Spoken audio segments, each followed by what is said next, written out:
جی دوستو، میں ہوں عبدالباسط. امید ہے آپ سب خیریت سے ہوں گے. 20 سال کی طویل جنگ، $2 ٹریلین سے زائد خرچہ، اخراجات اور ہزاروں لوگوں کی جانیں، یہ ہے افغانستان کے پچھلے 20 سال کی کہانی. اب ہمیں ایک رپورٹ ملی ہے US نیشنل سیکیورٹی کونسل کی جانب سے، جس میں اس بات کا جائزہ لیا گیا ہے کہ کہاں کہاں خرابیاں پیدا ہوئیں، کیوں طالبان بالآخر کامیاب ہوئے اس طویل جنگ میں.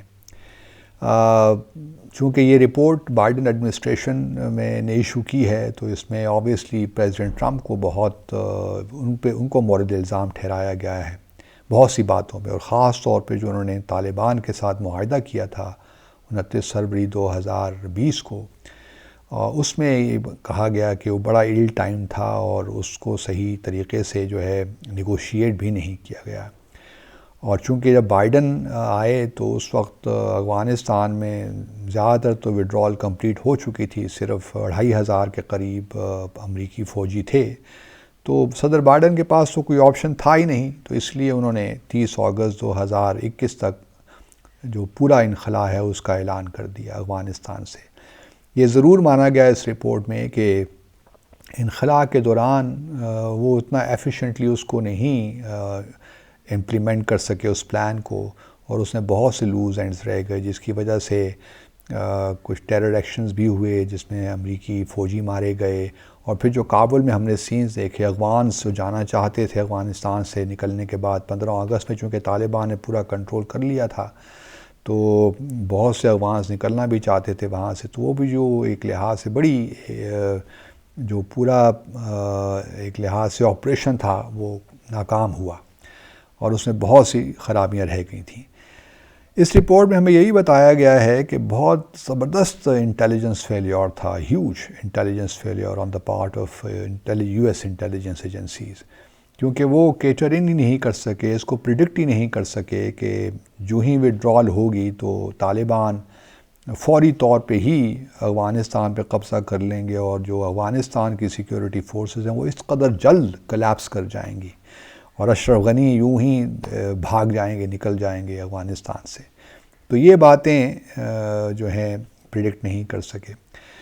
یہ اچھی بات ہے کہ امریکہ نے اپنی جو ویکنسز ہیں وہ تسلیم کر لیں، کہاں کہاں پرابلمز ہوئے تسلیم کر لی. لیکن میں حیران ہوں کہ ہمارے ہاں پاکستان میں بھی کچھ یہی حالات تھے، کیونکہ مجھے یاد ہے کہ پچھلے 2021 سے پہلے جو بھی ہم تھوڑی بہت ہماری ان ہاؤس کوئی ڈیلیبریشنز ہوتی تھیں، کچھ کانفرنسز ہوتی تھیں، سیمینارز ہوتے تھے، تو ہمیں آفیشلز یہی بتاتے تھے کہ بھئی یہ 1996 نہیں ہے، طالبان کے لیے ممکن نہیں ہوگا کہ وہ اس طرح کابل پہ قبضہ کر لیں. ممکن ہے کہ اور علاقوں میں کچھ دیہی علاقوں میں قبضہ ہو جائے، لیکن ایسا ممکن نہیں ہے کہ کابل یا جلال آباد یا دوسرے نارتھ کے جو بڑے شہر ہیں مزار شریف وغیرہ، وہاں پہ ان کا قبضہ ہو جائے. کیونکہ اس وقت افغانستان کے پاس تقریباً 3 لاکھ کے قریب سیکیورٹی فورسز ہیں، آرمی ہے، ویل ایکوپڈ ہے، ویل ٹرینڈ ہے، امریکہ نے ان کو ٹرین کیا ہوا ہے. تو ایسی کوئی وجہ نہیں ہے کہ کابل اس طرح جلد کلیپس کر جائے. ہمیں حیرت ہوتی تھی اور ہم برملا یہ کہتے تھے کہ یہ آپ کی اسیسمنٹ ٹھیک نہیں ہے، اور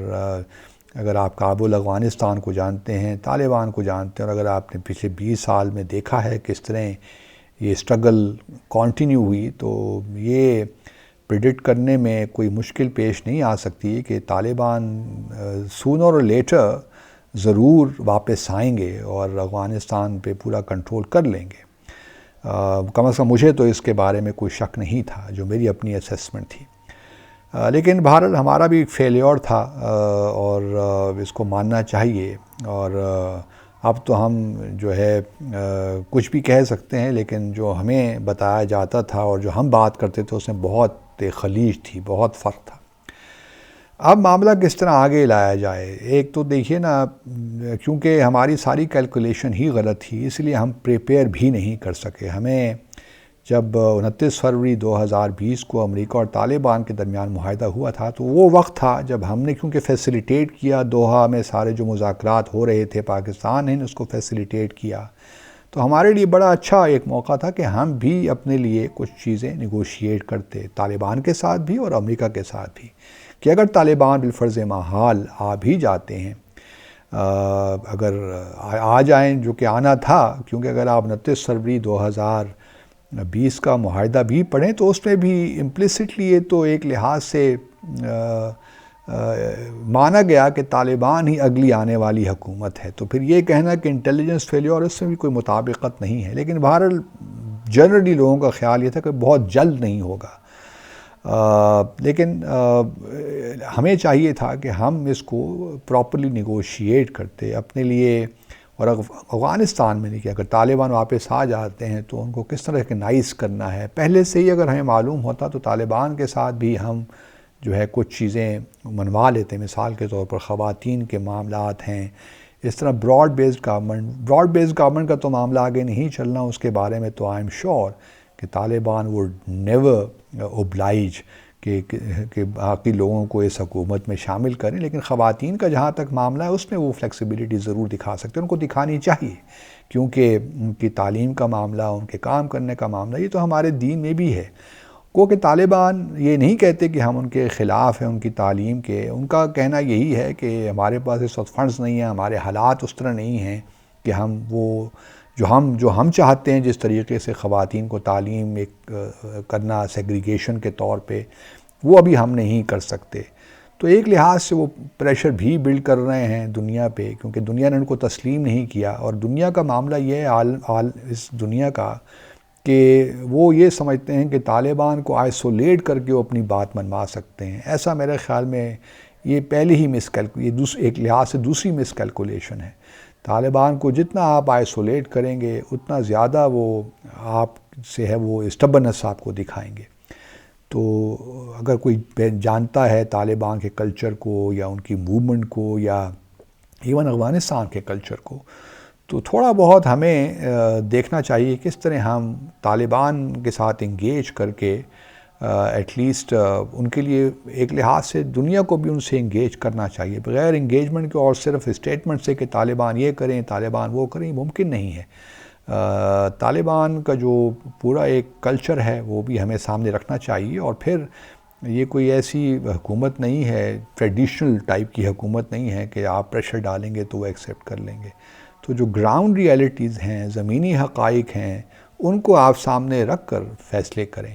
اور اگر آپ نے افغانستان کے لوگوں کے لیے کچھ بھلا کرنا ہے تو پھر افغانستان کے ساتھ انگیجمنٹ بہت ضروری ہے، تو پاکستان کا میرے خیال میں یہ رول ہونا چاہیے بیہائنڈ دا سینز کہ ہم دنیا کو انکریج کریں، اور خاص طور پہ OIC کے ممالک کو کہ وہ انگیج کریں، اپنی سفارت خانے وہاں کھولیں، تاکہ جو دوسرے بھی خطرات ہیں TTP کے حوالے سے، ISS ہے، القاعدہ ہے، یہ جو خطرات من لا رہے ہیں، ان سے بھی ایک لحاظ سے طالبان کے ساتھ مل کر ان خطرات کا مقابلہ، لوگ کہہ سکتے ہیں کہ طالبان تو ان کے ساتھ مل کے انہوں نے کام کیا ہے، یہ تو ان کے ہی وہی لوگ ہیں، لیکن بہت چیزیں بدل گئی ہیں، اب طالبان کو بھی ان چیزوں کا احساس اور ادراک ہونا چاہیے میرے خیال میں، اگر انہوں نے اپنے ملک کو آگے لے کر جانا ہے اور کسی سمت ڈالنا ہے صحیح سمت، تو ان کو بھی انٹرنیشنل کمیونٹی کے ساتھ انگیج ہو کر ہی کام کرنا پڑے گا، ادروائز نیشنل ریزسٹنس فورس جو ہے وہ اپنا کام دکھائے گی، مسائل اور بڑھیں گے، سول وار کی طرف جائیں گے، تو طالبان کو بھی تھوڑا بہت فلیکسیبلٹی دکھانی پڑے گی، لیکن بہرحال آج میں صرف یہی کہنا چاہتا تھا کہ US نے ہمیں تو تباہی کر دیا، ایک لحاظ سے پاکستان کے لیے بہت سی مشکلات پیدا ہوئیں، بھارت کو اسپیس ملی، انہوں نے جو تباہی مچائی بلوچستان میں، فاٹا ارسٹوائل فاٹا ریجن میں، KP میں، بلوچستان میں بڑا تباہی، کراچی جیسے وہاں پہ ٹیررزم کے لیے اسپیس ملی اور ہمیں ڈی اسٹیبلائز کرنے کا موقع ملا، تو بہرحال یہ نیشنل سیکیورٹی کونسل کی رپورٹ ہے، میں نے کہا اس پہ آپ کے ساتھ 2-3 چیزیں تھیں، میں نے کہا شیئر کر دوں، اپنا خیال رکھیے، اللہ حافظ۔